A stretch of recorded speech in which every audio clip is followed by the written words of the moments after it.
এক শ্রেণীর মানুষ বলছে আর দরকার নাই, যা হচ্ছে হতে দাও, শুধু আল্লাহ আল্লাহ করে যাও।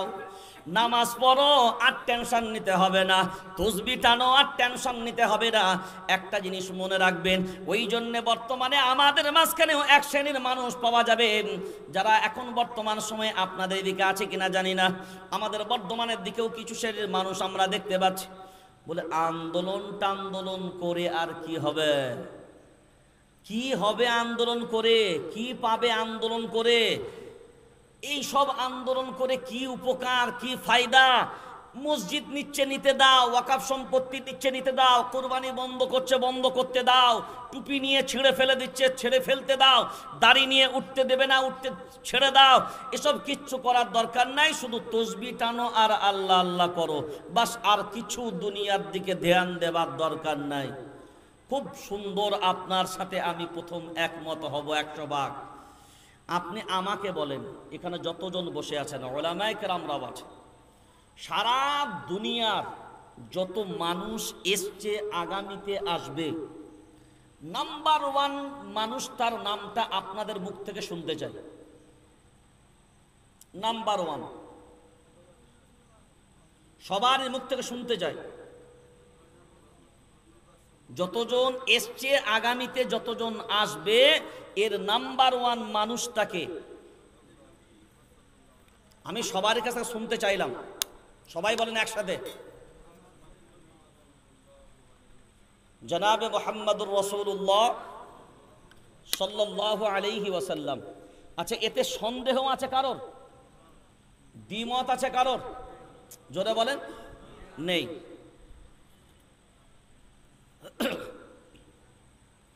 যে যে মাসলাকের হন, যে যে মতের হন, আচ্ছা বলেন তো, আল্লাহর নবীর মতন শ্রেষ্ঠ মানুষ দুনিয়াতে আসেনি, আগামীতেও?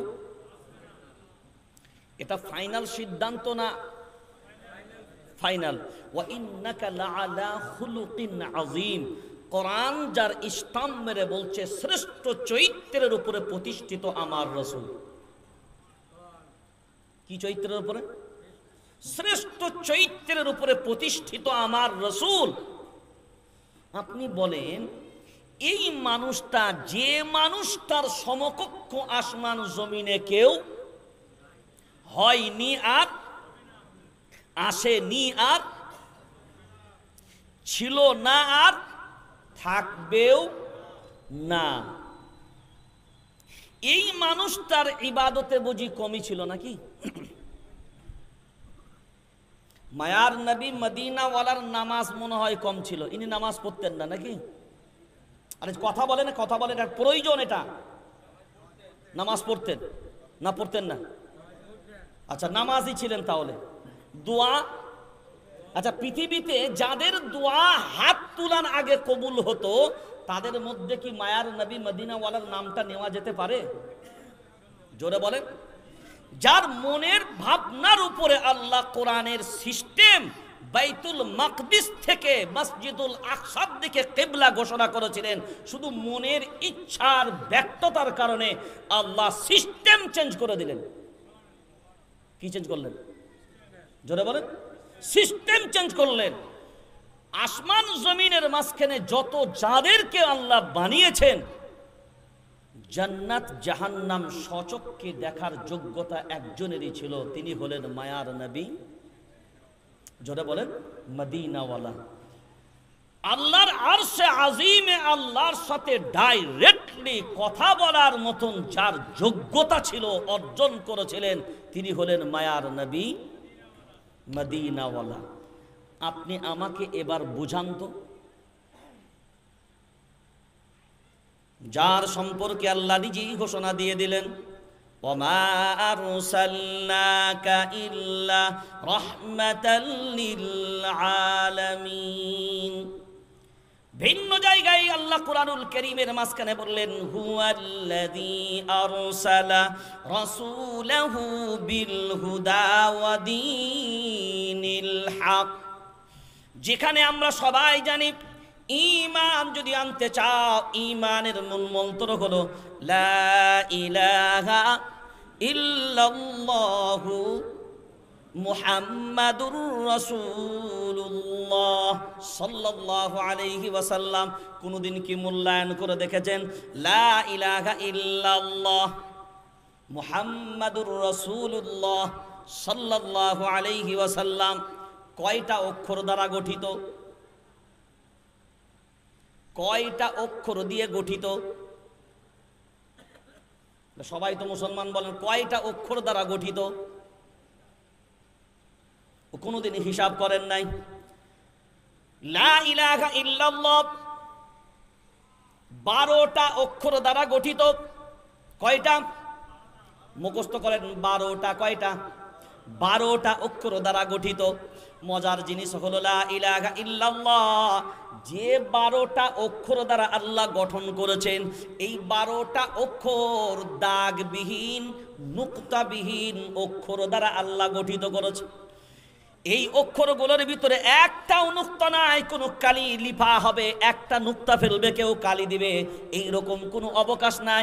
এই 12টা অক্ষর একেবারে নুক্তাবিহীন অক্ষর। লা ইলাহা ইল্লাল্লাহু মুহাম্মাদুর রাসূলুল্লাহ। তাহলে 12টা অক্ষর লা ইলাহা ইল্লাল্লাহর মাঝখানে নুক্তাবিহীন অক্ষর দ্বারা গঠিত হলো।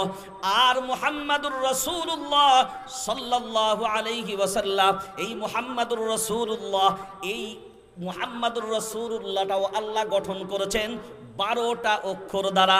লা ইলাহা ইল্লাল্লাহ 12টা অক্ষর দ্বারা, মুহাম্মাদুর রাসূলুল্লাহ 12টা অক্ষর দ্বারা। লা ইলাহা ইল্লাল্লাহ নুক্তাবিহীন অক্ষর দ্বারা, মুহাম্মাদুর রাসূলুল্লাহ নুক্তাবিহীন অক্ষর দ্বারা। নুক্তাবিহীন অক্ষর কেন?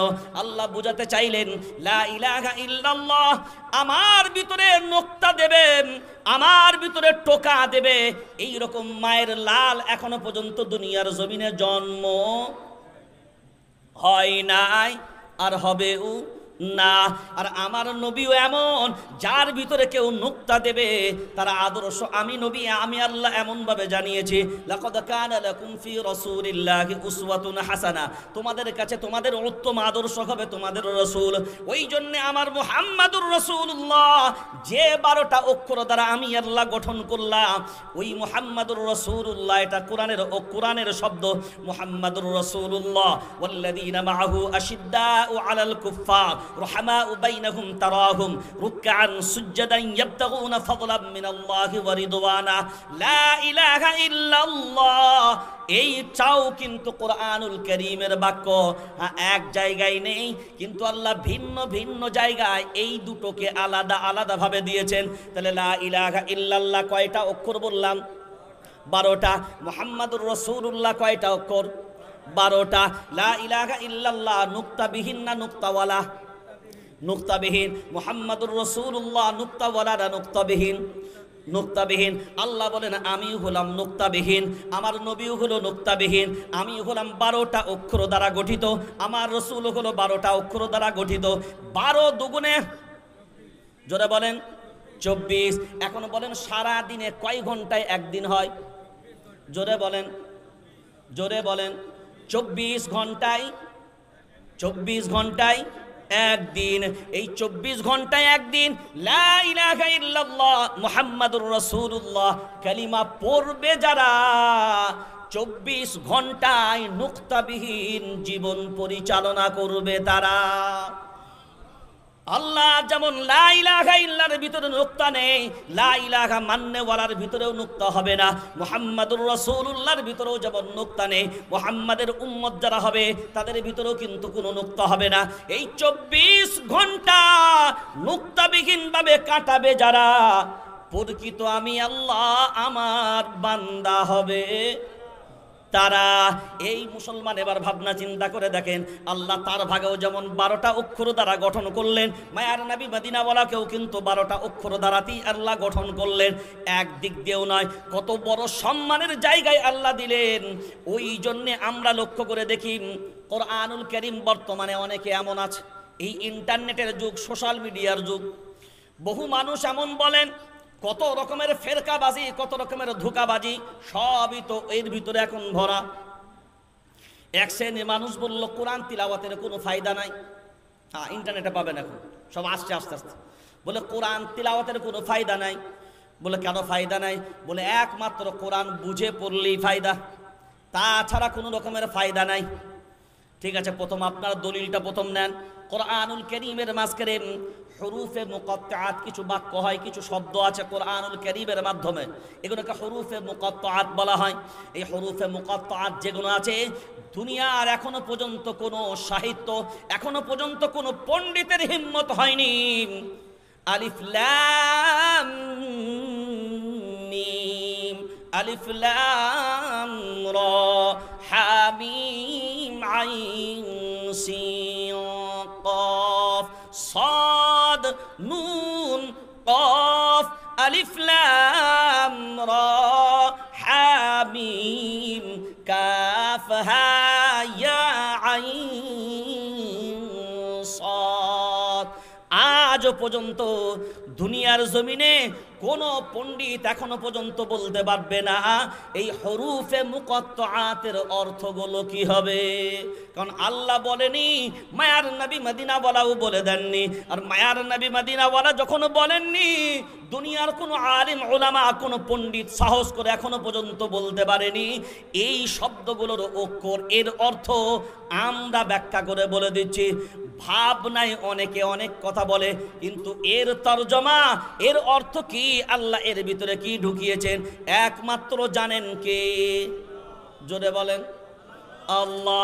তাহলে যারা বলছে বুঝে পড়লে কোনো লাভ না, বুঝে না পড়লে কোনো লাভ নাই, তাদের প্রথম জবাব হলো, বুঝে না পড়লে যদি কোনো লাভ না হয় তাহলে আলিফ লাম মিম কোরআনুল কারীমের মাঝখানে পড়া যাবে না।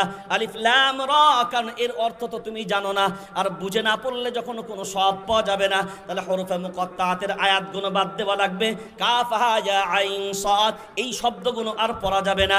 আলিফ লাম রা, এইগুলো তাহলে পড়া যাবে না, কারণ এর অর্থ তুমি বুঝো না, তোমার 14 গোষ্ঠীও জোরে বলেন বোঝে না। কোরআনুল কারীম যে আল্লাহর কিতাব, সত্যতা প্রমাণের জন্যও কিন্তু হুরুফে মুকাত্তাআত একটা বড় সত্য প্রমাণ রাখে। কারণ তার পরম দলিল হলো এইটা, কোরআন যেটা বলেছে আপনি সেটা বলবেন, আর আল্লাহ যেটা বলতে বলেছে আপনি বলবেন। আর আল্লাহ বললেন, আমি যেটা বলতে বলিনি সেটা বলার ক্ষমতা কারোর, জোরে বলেন কারোর নাই।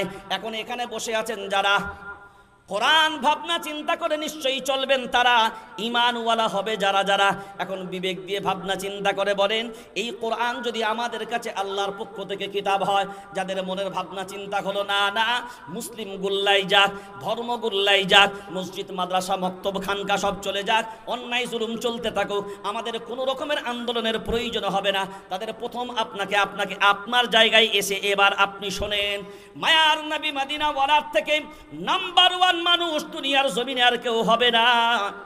তার মতন হাত তুলনেওয়ালা দুনিয়ার জমিনে কাউকে পাবেন না, তার মতন আল্লাহওয়ালা কাউকে পাওয়া যাবে না, তার মতন নামাজি কাউকে পাওয়া যাবে না। কারণ সাল্লু কামা রাআইতুমুনি উসাল্লি, নবী বললেন শুনে রেখে দাও, আমাকে যেভাবে নামাজ পড়তে দেখো তোমরাও সেইভাবে নামাজ আদায় করো। আমার নবীর নামাজ ছিল কেমন, আমার নবীর আখলাক ছিল কেমন, আমার নবীর চরিত্র ছিল কেমন, মা আয়েশা সিদ্দিকা রাদিয়াল্লাহু তাআলা আনহাকে কেউ জিজ্ঞাসা করলেন, কোরআনটা অ্যাকচুয়ালি কি জিনিস, কোরআনটা কি? মা আয়েশা সিদ্দিকা রাদিয়াল্লাহু তাআলা আনহা বললেন, তোমরা কি আমার নবীকে দেখোনি? বললে হ্যাঁ নবীকে দেখেছি। বলে মায়ার নবী মদিনাওয়ালাকে দেখে নিয়েছ, ওটাই হলো জিয়ান্ত কোরআন। মায়ার নবী মদিনাওয়ালা হলেন, জোরে বলেন, জিয়ান্ত কোরআন, জীবিত কোরআন। নবীকে দেখে নাও আর কোরআনকে দেখে নাও, দুটোই হলো সমান। কারণ মায়ার নবী মদিনা ওয়ালার উপরেই কোরআনুল কারীমের প্রথম ওহী নাজিল হয়েছে। আগে নবীর কাছে এসছে, তারপরে বিশ্ববাসীর কাছে মায়ার নবী মদিনা ওয়ালার কাছ থেকে এসছে। নবীর কাছে কোরআন আসলো কেন? কারণ আল্লাহ বলেন থিওরিক্যালটা হবে আমার, প্র্যাকটিক্যালটা হবে আমার মায়ার নবী মদিনা ওয়ালার। তিনি যেমন আমার থিওরিক্যালটা মুখ দিয়ে বলবেন, তার আখলাক চরিত্র কোরআনুল কারীমের মতন হবে, মানুষ দেখবে, মুখ দিয়ে বলবে, আর তার আদর্শের দিকে ফলো করে দেখবে। তিনি মুখে যা বলেন তিনি কাজেও তাই করেন। কোরআনুল কারীম এই জন্যই বলা হয়েছে, ইয়া আইয়ুহাল্লাযীনা আমানু লিমা তাকুলুনা মা লা তাফআলুন কাবুরা মাকতান ইনদাল্লাহি আন তাকুলু মা লা তাফআলুন। তোমরা মুখে যা বলো কাজে উল্টো কেন করো? মুখে যা বলো কাজেও কিন্তু পরিণত করো। এইটাই আমাদের মাঝখানে জুবানের সাথে আমাদের কর্মের মিল নাই, কিন্তু মায়ার নবী মদিনাওয়ালার ওই জায়গাটা নাই। এরপরে যে ভাইরা বর্তমান সময়ে একথা বলছেন আন্দোলন করে কি হবে, যা মসজিদ মাদ্রাসা কোরআন যা যাচ্ছে চলে যা, শুধু নামাজ পড়ো, দোয়া করো, তসবিহ করো। তাহলে আমি আপনাকে প্রথম জিজ্ঞাসা করি, মায়ার নবী মদিনাওয়ালা তার মতন শ্রেষ্ঠ মানুষ দুনিয়ার জমিনে আসেনি, আসবে না, থাকেনি, থাকবে না, আর আগামীতেও হবে না। তারপরেও আমি আপনাকে জিজ্ঞাসা করি, আপনি বিবেক দিয়ে ভাবনা চিন্তা করে জবাব দেন, আর আপনি বিবেক দিয়ে ভাবনা চিন্তা করে বলেন, যদি নামাজ আর দোয়া আর তসবিহ করলেই যদি শেষ হয়ে যেত, আন্দোলনের প্রয়োজন যদি না হয়, লড়াইয়ের প্রয়োজন যদি না হয়, মাঠে নামার প্রয়োজন যদি না হয়, তো মায়ার নবী মদিনাওয়ালাকে উহুদের ময়দানে গিয়ে দন্দন মুবারক শাহাদাত হতে হলো কেন? মায়ার নবী মদিনাওয়ালার দন্দন মুবারক শহীদ হলো কেন? লোহার হেলমেট ভেদ করে লোহার করা ঢুকলো কেন? যুদ্ধের প্রান্তরে মায়ার নবী মদিনাওয়ালাকে যেতে হলো কেন? বদরের প্রান্তরে নেতৃত্ব দিতে হলো কেন? খন্দকের প্রান্তরে যেতে হলো কেন? তিনি তো দোয়া করলেই হতো। কথা বুঝতে পারেন না? তিনি দোয়া করলে হতো না?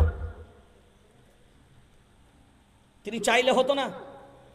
তো তিনার মতন দোয়া কবুল, মানে পৃথিবীতে নাম্বার 1 যাদের দোয়া কবুল হয় তাদের মধ্যে কি আমার রসুল পড়েন না? না 1 নম্বরে?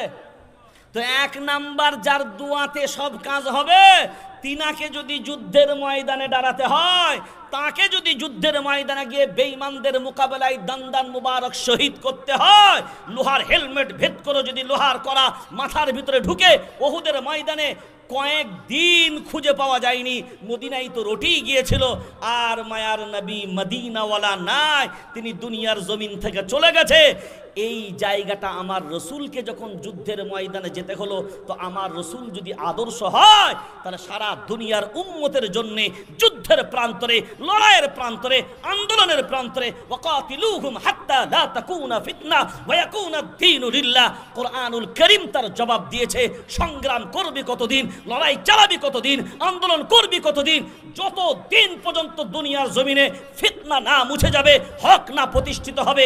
আজ যদি প্রশ্ন করা হয়, বলো ফিতনা কি মুছে গেছে? হক কি প্রতিষ্ঠিত হয়ে গেছে? মানুষ কি ন্যায় বিচার পেয়ে গেছে? তাহলে কোরআনুল কারীম এই কথাটা কেন বলল? যতদিন পর্যন্ত ফিতনা না মুছবে। এটা বলার কারণ হলো, এটা আমার কোরআনের অনুসারী হবে যারা অন্যায়ের বিরুদ্ধে সংগ্রাম করে দুনিয়ায় চলবে, তার শেষ সীমা কতদিন পর্যন্ত? ততদিন পর্যন্ত ফিতনা মুছবে না, যতদিন পর্যন্ত। এটা কোরআন। আপনি যদি আজকে বলেন আন্দোলনের প্রয়োজন নেই, লড়াইয়ের প্রয়োজন নেই, ময়দানে যাবার প্রয়োজন নেই, এই সব ডাকে সাড়া দেবার প্রয়োজন নেই, মনে রেখে দেবেন একটা কথা, আজকে যারা একথা ভাবছেন, এই আপনার মাঝখানে এবার লক্ষ্যগ্রামে প্রথম শুরুয়াতেই বলেছিলাম, যতই তাদেরকে দলিল দাও, কোরআনুল কারীম সূরার নাম সূরা নিসা ৫ম নম্বর পারা ৮ম নম্বর সাফা, এই তরজমাগুলো খুলবেন, পড়বেন, বুঝবেন।